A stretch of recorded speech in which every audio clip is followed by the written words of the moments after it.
கர்த்தருடைய பரிசுத்த நாமத்துக்கு சோத்திரமும் மகிமையும் உண்டாவதாக. கர்த்தர் தந்தருளின இந்த புதிய நாளுக்காக கூட அவருக்கு நன்றி செலுத்த கடமைப்பட்டுள்ளோம். இன்றைய நாளில் கூட தேவன் நம்மோடு பேசக்கூடிய ஒரு உவமை, எப்பொழுதும் ஜெபிக்க வேண்டிய அவசியம். அதாவது இதோட மைய பொருள் நம்ம பார்க்கும்பொழுதே தெரிகிறது, விடாமுயற்சியான ஒரு ஜெபம். இடைவிடாமல் ஜெபித்தல் என்பது ஒரு கிறிஸ்துவ விசுவாசிகளுக்கும் ஆவிக்குரிய வாழ்வின் ஒரு உயிர் நாடியாகவும் பார்க்கப்படுகிறது. வேதாகமத்தின் அடிப்படையில் இதை நம்ம பார்க்கும் பொழுது இயேசுவின் போதனையும் மாதிரியும், அதாவது இயேசு தமது சீடர்களுக்கு சோர்ந்து போகாமல் எப்பொழுதும் ஜெபம் செய்ய வேண்டும் என்பதை வலியுறுத்துகிறார்.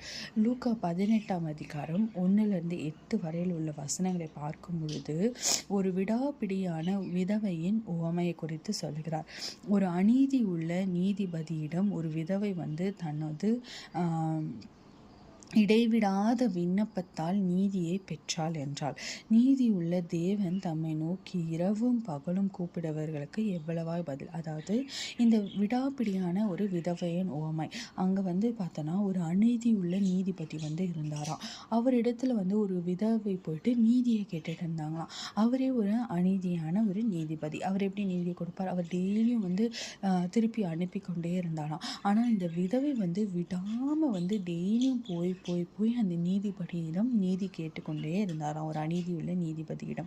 ஸோ கடைசியாக அந்த நீதிபதி பார்த்துட்டு ஒரு வழியாக அந்த விதவைக்கு டெய்லி இந்த மாதிரி வர்றதுனால, விடாப்பிடியாக இருப்பதனால கூப்பிட்டு அந்த அநீதி உள்ள ஒரு நீதிபதியே அந்த விதவைக்கு ஒரு நீதியை செய்து நீதியை தந்து அனுப்பி வைத்தாராம்.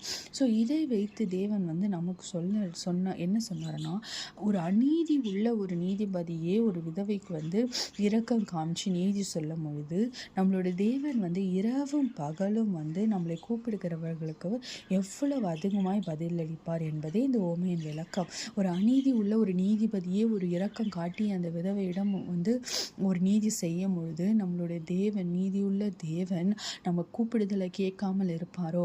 அவர் நம்மளுடைய இரவும் பகலும் அவரை நம்ம கூப்பிடுறதே அவர் கேட்டுக்கொண்டே இருக்கிறார். நிச்சயமாய் நமக்கானதை நம்மளுடைய நீதியை பதில் அளிப்பார் என்பதை இந்த ஓமையின் மூலம் கூறப்படுகிறது. இயேசுவின் மாதிரி, அதாவது இயேசு அதிகாலையிலும் மார்க் 1:35 பார்த்தோம்னா முக்கியமான முடிவுகளை, அதாவது அவர் எப்போ ஜெபம் பண்ணாருன்னு பார்த்தோம்னா ஒவ்வொரு நாளும் அதிகாலையில் மார்க் 1:35 அது குறிப்பிடப்பட்டுள்ளது.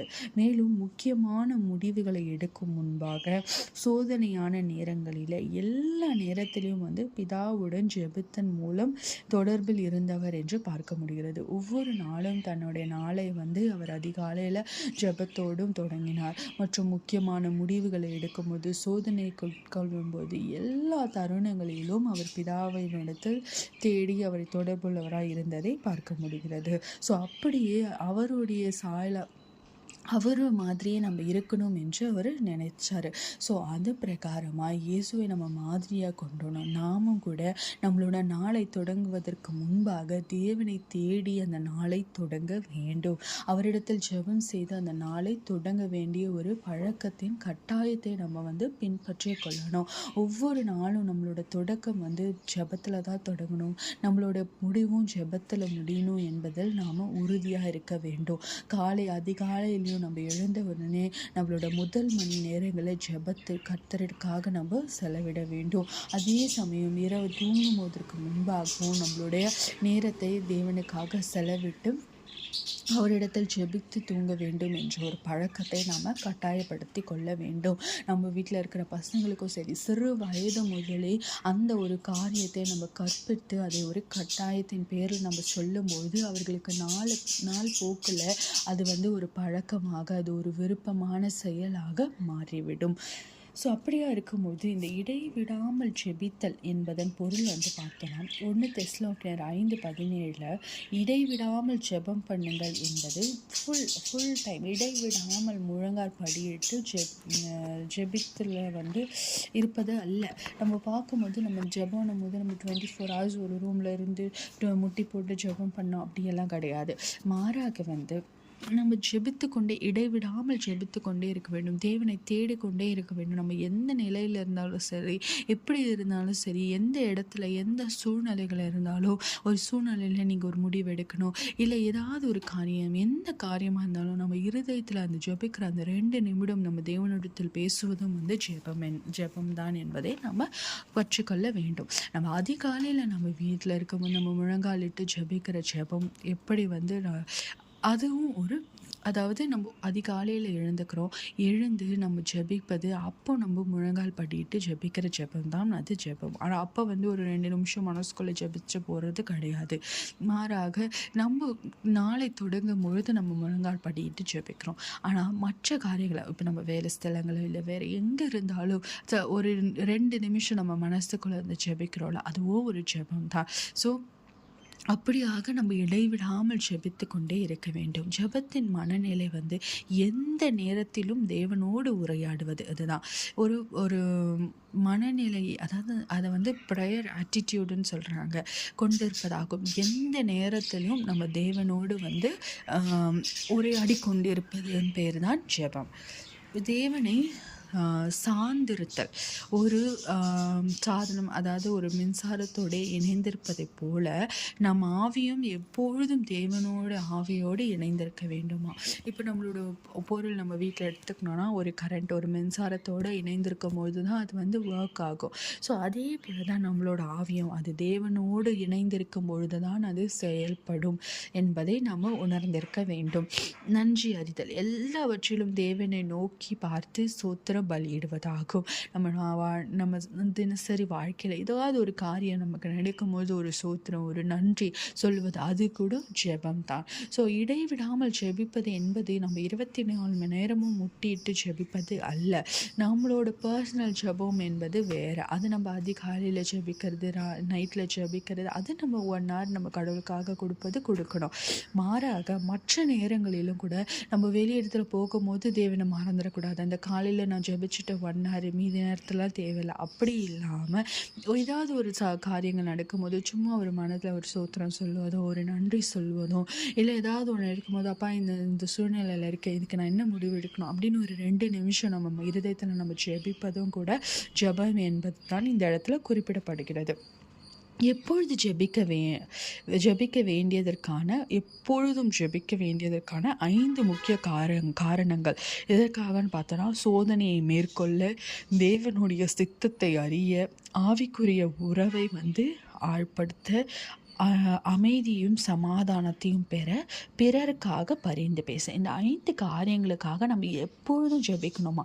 அதாவது சோதனையை, நம்ம வாழ்க்கையில் வர எல்லா சோதனையும் மேற்கொள்வதற்காக, அவருடைய சித்தத்தை, தேவனுடைய சித்தத்தை நம்ம எப்படி அறிவோம்னா, அவரிடத்தில் நம்மளோட அவரோட ஆவியோடு ஒற்றுமையாக இணைந்து இருக்கும் பொழுது தான் அவரோட சித்தத்தை நம்மளால் உணர முடியும். அப்போ தான் நம்ம ஒரு பாவம் செய்தாலோ நம்ம சிந்திக்கும் போதே தேவன் அதை நிறுத்திடுவார், நம்மளை எச்சரிக்க ஆரம்பிப்பார். ஸோ மேலுமாய் ஆவிக்குரிய உறவை ஆழ்படுத்தி கொள்ள, அமைதியும் சமாதானத்தையும் பெற, பிறருக்காக பரிந்து பேச. இப்போ நமக்காக மாத்திரம் நம்ம ஜெபிக்க கூடாது இல்லையா, பிறருக்காகவும் ஜெபிக்கணும். ஸோ பிறருக்காக பரிந்து பேசவும் கூட இந்த ஜெபங்களை ஏறெடுக்க வேண்டும். ஜெபங்கள் கேட்கப்படுவதற்கு அவசியமானவை விசுவாசம். நம்ம இடத்துல விசுவாசம் இருந்தால் தான் நம்மளோட ஜெபம் தேவனிடத்தில் போய் சேரும், அவர் கேட்கப்படும் என்பது எபிரேயர் 11:6 குறிப்பிடப்பட்டுள்ளது. பாவத்தை அறிக்கை செய்தல், நம்ம இருதயத்தில் உள்ள பாவத்தை அறிக்கை செய்து நம்ம இருதயத்தை சுத்திகரித்த பின்பு தான் நம்ம ஜெபிக்கவே ஆரம்பிக்கணும். அப்பொழுது தான் அந்த ஜெபம் அவர் பாதப்படியில் போய் சேரும். தேவனுடைய வாக்குத்தத்தங்களை உரிமை பாராட்டல். அவர் இந்த வருஷத்தில் உங்களுக்கு ஒரு வாக்குத்தத்தத்தை குறிச்சிருக்காரா, அதை வைத்து தினம் ஜெபிக்கணும். அதை நம்ம கொஞ்சம் உரிமை பாராட்டி கொள்ள வேண்டும். அவர் கொடுத்த வாக்குத்தத்தத்தை சொல்லி இது நீங்கள் எனக்காக கொடுத்தது, இதை நீங்கள் செய்வீங்க, இதை நீங்கள் செய்ய ஆரம்பிச்சிட்டிங்க, இது ஆல்ரெடி என் வாழ்க்கையில் நீங்கள் இதுக்கான திட்டத்தை தீட்டிட்டீங்க அப்படின்னு சொல்லி நம்ம ஜெபிக்க ஆரம்பிக்கும் போது அது நிறைவேற்றப்படும். ஸோ ஜெபம் என்பது ஒரு தேவைக்கான கருவி இல்லை, அது ஒரு விசுவாசம். சோர்ந்து போகிற நேரங்களில், ஒரு மகிழ்ச்சி தருணங்களை, எல்லா தருணங்களிலும் சோர்ந்து போகிற நேரத்தில் அவரை கூப்பிடணும், மகிழ்ச்சியாக இருக்கிற தருணத்தில் அவரை சோத்தரிக்கணும், அவருக்கு நன்றி சொல்லணும், தாழ்மையில் அவருக்கு நன்றி சொல்லணும், நம்மளுடைய உயர்விலையும் அவருக்கு நன்றி சொல்லணும் என்ற ஒரு காரியங்களை நம்ம இருதயத்தில் பற்றிக்கொள்ளணும். அதுதான் இடைவிடாமல் ஜெபித்தல். ஸோ அதுதான் நம்மளது தேவனோட நெருக்கமாக வைத்திருக்கும். ஜெபிக்கலாமா? நேற்றும் இன்றும் மாறாத என் நல்ல தகப்பனே அப்பா, இந்த நல்ல வேலையில கூட அப்பா நீர் தந்த கிருபைக்காக இரக்கத்திற்காக நன்றி அப்பா. அப்பா தகப்பனே, இதோ இந்த ஜெபம் என்ற ஒரு உவமையின் மூலமா எங்களோடு நீர் பேசினதற்காய் நன்றி. இந்த ஜெபத்தின் தேவையை குறித்தும் இந்த ஜெபம் அப்பா எதற்காக எங்களுக்கு முக்கியம் என்பதை, இடைவிடாமல் ஜெபித்தல் என்பதை நீ எங்கள் வாழ்க்கையில் எவ்வளவு முக்கியம் என்பதை நீர் எங்களுக்கு காண்பித்து கொடுத்தீரே, அதற்காக உமக்கு நன்றி. இதை நாங்கள் பற்றி கொண்டு இந்நாள் தொடங்கி அப்பா ஜெபம் எங்கள் வாழ்க்கையில் அப்பா அப்பா எங்கள் இருதயத்தில் தகப்பனே அப்பா இடைவிடாமல் பற்றி கொண்டே இருக்கும்படியாய் எங்களை நாங்கள் அப்பா உருவாக்கி கொள்ளும்படியாய் கிருபை பாராட்டுங்க. எப்பொழுதும் இடைவிடாமல் உம்மை நோக்கி பார்க்கும் பிள்ளைகளாக நாங்கள் இருக்கும்படியாய் எங்கள் வாழ்விலும் சரி, தாழ்விலும் சரி அப்பா, எங்கள் உயர்விலும் சரி அப்பா, எங்கள் வெற்றியிலும் சரி, எங்கள் தோல்வியிலும் சரி அப்பா, எந்த சூழ்நிலையிலும் சோர்விலும் சரி அப்பா, பலத்திலும் சரி அப்பா தகப்பனே, மகிழ்ச்சியான தருணங்களிலும் சரி, சோர்வான தருணங்களிலும் சரி, எல்லா தருணங்களிலும் அப்பா உம்மை நோக்கி பார்க்கும் பிள்ளைகளாக நாங்கள் இருக்கும்படியா எங்களை நீர் உருவாக்கி அருளுங்கப்பா.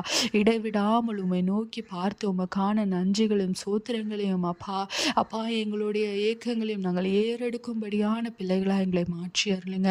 அப்படியாய் நாங்கள் செய்யும்பொழுது என் தேவனிடத்தில் நாங்கள் நெருக்கமாக இருப்போம் என்பதில் எந்த ஒரு அப்பா சந்தேகமும் இல்லை அப்பா. உம்மோடு நாங்கள் நெருங்கி பயணிக்கும் பிள்ளைகளாக எங்களை நீர் மாற்றி அருளுங்க. அப்படியா நீர் செய்கிறமைக்காய் நன்றி. எங்கள் ஒவ்வொருத்தரையும் அப்பா நீர் தொட்டு பலப்படுத்தி ஆசீர்வதித்து இடைவிடாமல் ஜெபிக்கிற பிள்ளைகளாய் நாங்கள் மாற்றப்படும்படியாய் அப்பா நீர் கிருபை பாராட்டுங்க அப்பா. நித்தம் எங்களோட ஆவியோடு இணைந்திருக்கும்படியா எங்களை நீர் உருவெடுத்து வழி நடத்துங்க. அப்படியா நீர் செய்கிறமைக்காய் நன்றி அப்பா. நீரே எங்களை பொறுப்பெடுத்துக் கொள்ளுங்க, வழி நடத்துங்க, ஆசீர்வதிங்க, பலப்படுத்துங்க. என் மீட்பெரும் இரட்சகருமாகிய இயேசு கிறிஸ்துவின் ஜெபம் கேளும் நல்ல பிதாவே, ஆமென்.